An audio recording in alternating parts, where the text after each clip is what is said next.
मैं आपसे कहूँ कि दुनिया की नंबर 1 हेल्थीएस्ट फूड ना कोई फ्रूट है, ना कोई वेजिटेबल और ना ही कोई सुपर फूड, बल्कि एक ऐसी ग़िज़ा है जिसमें ज़िंदा इम्यून सेल्स, हार्मोन्स और स्टेम सेल्स तक मौजूद होते हैं और जो सिर्फ जिस्म को न्यूट्रिशन नहीं देती बल्कि इम्यून सिस्टम को ट्रेन करती है।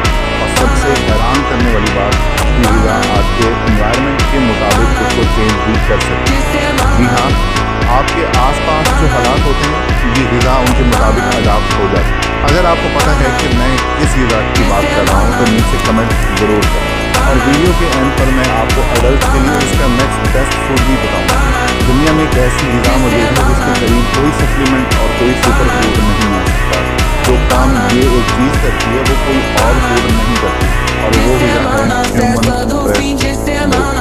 इसलिए ये इतना ज़रूरी है कि एक नई माँ इन्फेंट फार्मूला के बजाय ब्रेस्ट मिल्क को तरजीह दे। अब मुझे पता है कि आप में से बहुत से लोग ये वीडियो देख रहे हैं वो अडल्ट हैं, इसलिए मैं आगे आपको अडल्ट्स के लिए नेक्स्ट बेस्ट फूड भी बताऊंगा, लेकिन उससे पहले ये समझना ज़रूरी है कि ब्रेस्ट मिल्क की अहमियत क्या है। अगर आपको बचपन में ब्रेस्ट मिल्क मिला है तो यकीनन आप खुशकिस्मत हैं। ये असल में जिस्म पर क्या असर डालता है? जब मैंने इस टॉपिक को गहराई से खुद स्टडी किया तो मैं खुद भी हैरान रह गया कि ब्रेस्ट मिल्क असल में एक सुपर इम्यून बिल्डर है। माँ के इम्यून सिस्टम का एक बड़ा हिस्सा, जिसे इनेट इम्यून सिस्टम कहते हैं, वो ब्रेस्ट मिल्क के जरिए बच्चे तक ट्रांसफ़र होता है। ज़रा एक लम्हे के लिए ये सोचिए कि एक तरफ इनेट इम्यून सिस्टम होता है जो या तो आप पैदा होते वक्त लेकर आते हैं या माँ आपको देती है, और दूसरी तरफ एक्वायर्ड इम्यून सिस्टम होता है जो जिंदगी में बाद में डेवलप होता है। जब आप बीमार होते हैं जिस्म रिकवर करता है और फिर सीखता है कि इन्फेक्शन से कैसे लड़ना है।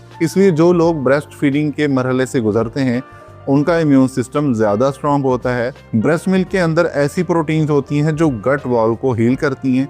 इसमें ऐसी स्पेशल शुगर्स होती हैं जो बच्चे को डायरेक्टली डाइजेस्ट नहीं होती, बल्कि ये गट के नीचे बैक्टीरिया को फीड करती हैं और ये बैक्टीरिया इन्फ्लेमेशन को कम करते हैं। अब